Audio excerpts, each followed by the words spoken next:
ذريتي بواد غير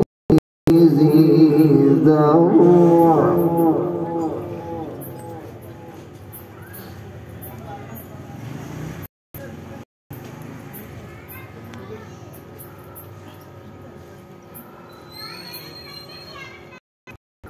بواد غير ذي زرع عند بيتك المحرم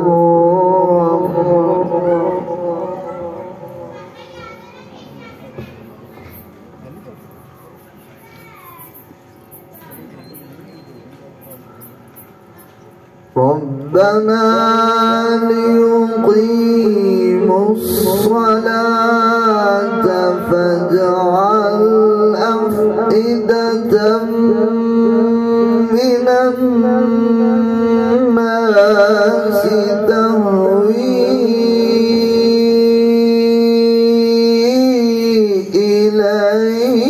إليهم وارزقهم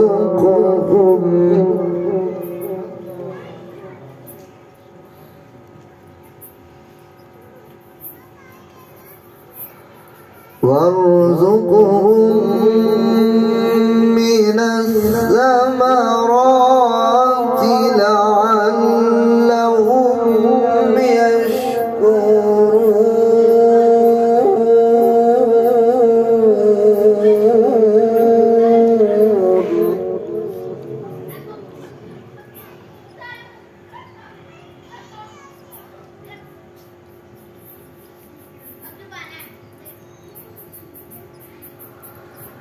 ربنا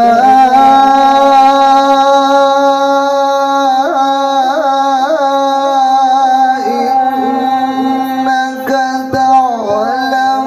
ما نخفي وما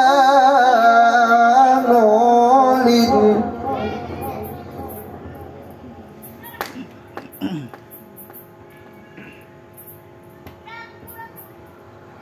وما